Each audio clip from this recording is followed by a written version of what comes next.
Sim, está ok aqui, Débora. Muito bem, então boa tarde a todos. Primeiramente, gostaria de agradecer também a oportunidade, né? Está sendo uma tarde muito especial. Peço desculpas que não pude também estar presencialmente por conta de compromissos do trabalho e algumas reorganizações, mas felizmente temos essa oportunidade de estar aqui, então, no online. Então, eu fiz, né, alguns recortes aqui da minha pesquisa. Eu comecei meu mestrado em 2020, isso, né? O tempo vai passando tão rápido, né? A gente espera no segundo semestre de 2020, finalizei ali na metade de 2022. E vou passar aqui para já falando um pouquinho sobre mim antes de passar para a pesquisa em si, né? Mas eu me formei na graduação em 2019 e após terminar assim, a minha graduação ainda fiquei com algumas dúvidas, né? Eu sou então de uma região do interior do Rio Grande do Sul em que a gente tem uma língua, né, que é descendência alemã, que é o Hunsrück, e a minha família toda é falante dessa língua, né? Eu compreendo, mas perdi muito disso, né, nesse percurso, né, por várias questões culturais e sociais, fui perdendo muito disso. Mas quando eu fui aprender inglês, né, essa língua estava presente no meu repertório, no meu dia a dia, né, e depois como professora também, né, isso era muito presente. Eu trabalhei na rede pública, né, da minha cidade e era muito presente isso, né, o aparecimento dessa língua e como ela influenciava na aprendizagem do inglês nos alunos, né. E depois que eu me formei, assim, eu passei a observar isso muito mais e entrei em contato com o conceito da translinguagem. E como eu não tinha aprendido sobre a translinguagem na graduação, né, porque ele é um conceito relativamente recente, então, nas pesquisas aqui no Brasil, eu aprofundei esse conceito, então, no mestrado, né? Então, eu tive a orientação da professora Cristine Nicolaides, e por isso que eu olhei, então, para a translinguagem na aprendizagem do inglês por falantes de português em uma região de descendência alemã no sul do Brasil. Então, como eu contextualizei, né, essa vontade da pesquisa, ela surgiu por conta do meu contexto pessoal, mas também profissional, que eu observava acontecendo diariamente na sala de aula. Então, essa pesquisa ela ocorreu numa cidade do interior do Rio Grande do Sul, né, com ênfase na translinguagem. Acho que a Elisa comentou anteriormente, assim, né, que os rumos da pesquisa eles vão mudando por muitos motivos, né? Primeiramente, tem uma coisa que o mestrado ele é muito rápido, né? No mestrado que a gente vai aprendendo a fazer pesquisa, como pesquisar diferentes informações. Então, as nossas ideias elas vão mudando também ao longo do percurso. Eu também tive a questão de que por conta da Covid-19, alguns instrumentos, algumas metodologias que eu gostaria de aplicar não foram possíveis por conta das limitações. Mas, né, dentro do que era possível, eu quis entender, né, de como se dá esse fenômeno da translinguagem em crianças falantes de português no aprendizado da língua inglesa, então, como língua adicional, considerando, então, que eles vivem nessa região de descendência alemã e mesmo que eles não falem diretamente o Hunsrück, eles têm contato, né, com os pais, com os avós ou com pessoas, né, que falam essa língua. Então, o meu objetivo geral foi analisar como acontece esse fenômeno na translinguagem, e aqui eu tive que delimitar, né, e ficou especificamente, então, em uma turma de sexto ano, né, quando eles aprendem o inglês. Olhei também, então, para quais são as práticas linguísticas que são utilizadas no ambiente em qual a translinguagem ocorre, e, principalmente, analisar, né, se há na escola espaço para que a translinguagem seja fomentada, considerando que as aprendizagens de línguas, então, assim como todo o desenvolvimento cognitivo, é construída sócio-historicamente. E aqui é uma questão, né, que como colega, assim, a gente sempre tem que se colocar como colega quando vai fazer uma pesquisa, é uma questão que eu já percebia, que assim como eu, antes de fazer a pesquisa, os meus colegas também não tinham esse conhecimento sobre a translinguagem, né? Então, e dos benefícios dela. Então, esse também já era uma reflexão que eu pensava em fazer ao final da pesquisa, de poder fazer diálogos e compartilhar, né, esse conhecimento sobre a pesquisa e da translinguagem. Então, a fundamentação ela foi embasada, né, do porquê o meu trabalho, do porquê a linguística aplicada, né, fiz toda uma conceituação dos conceitos de bilinguismo, expliquei sobre a translinguagem e fiz essa conexão, então, com a teoria sócio-histórico-cultural.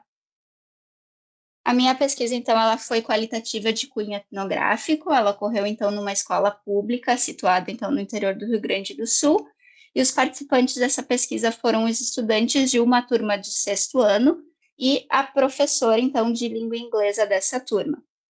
Os instrumentos que eu usei para desenvolvimento da pesquisa. Então, por conta, né, da Covid, eu não pude gravar as aulas, né? Na verdade, a professora também não se sentiu à vontade, então eu fiz apenas o registro no meu diário de campo e por conta da quantidade de aulas que ainda estava reduzida no período, eu consegui fazer só a observação de 6 aulas. Para além disso, fizemos também um questionário com os estudantes, uma entrevista com a professora e uma análise, então, dos cadernos e das produções que eles foram fazendo nas aulas ou que estava exposto pela sala de aula a partir de fotografias.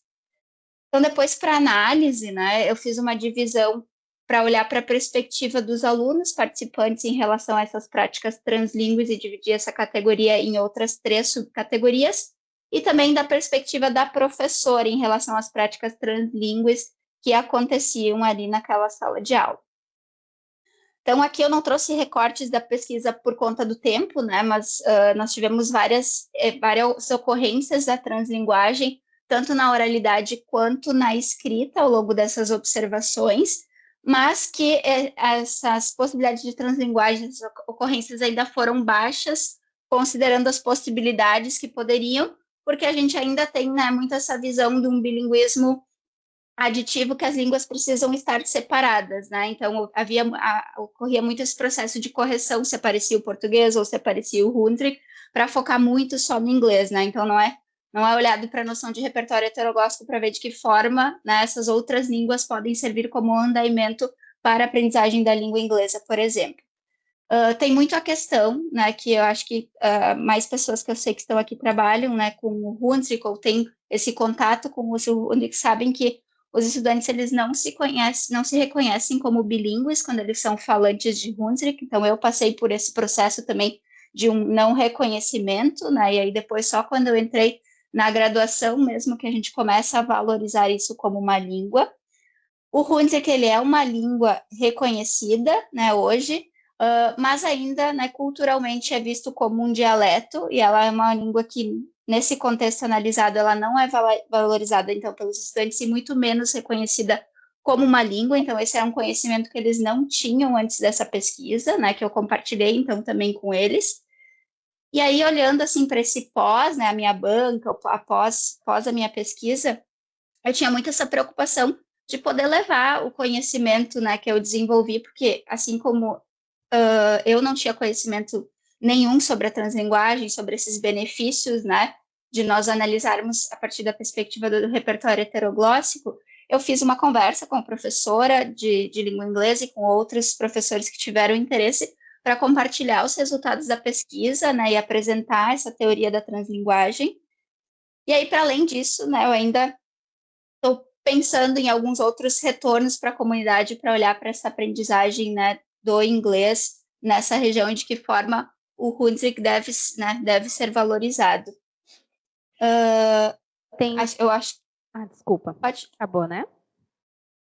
Isso, eu ia só complementar, acho que posso parar aqui, né, dizendo que assim como as colegas, né, eu acho que essa questão do mestrado e da pesquisa do PPGLA, como ele nos empodera, né, e nos torna profissionais mais qualificados, né, para atuar no mercado. Então, eu digo que o mestrado, ele me transformou, né, em muitos sentidos, como pessoa e como profissional, e eu acho que assim como a Bárbara falou agora, a gente fica muito sentido, né, de não poder dar continuidade em tudo isso, porque assim como ela também gostaria muito de poder ter continuado no doutorado aqui, mas seguimos, né, reverberando assim os nossos resultados, né, seguindo a pesquisa que iniciamos aqui. Então, queria agradecer por essas oportunidades de compartilhar. Obrigada a ti, Débora. Palmas para Débora.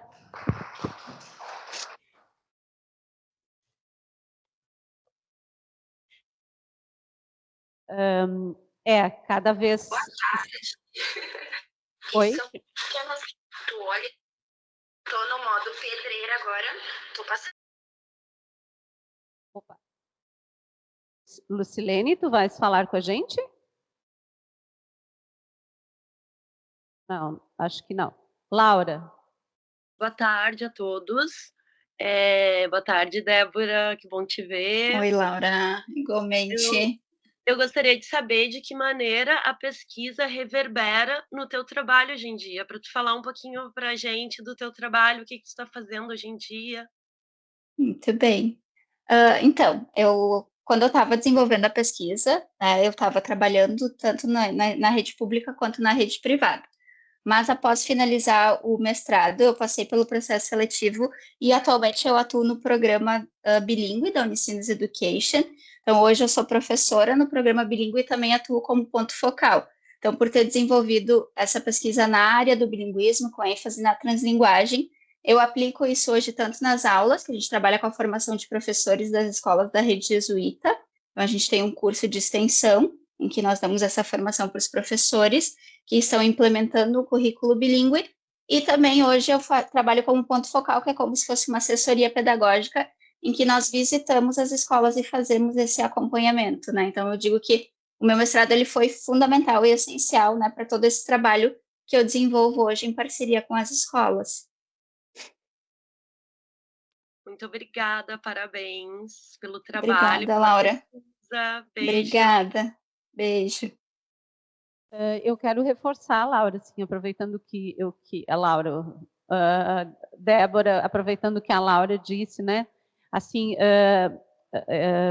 estou dizendo, a gente reforça, né, o quanto essa formação em linguística aplicada e para a gente que trabalhou junto com vocês nessa formação, o quanto isso é importante, o quanto é bacana ver vocês falando das pesquisas e falando do quanto também essa caminhada faz vocês avançarem, né? Então, e não pense assim que a cada vez que se fala do lamento pelo fechamento do programa, né? Então é mais uma dorzinha aqui também, né? Então, tipo assim, tu não pode seguir com o doutorado, assim como a Bárbara não pode seguir com o doutorado, que poderia, digamos assim, contribuir muito também para essa tua inserção no U Education, né? Essa tua atuação no U Education. Com certeza.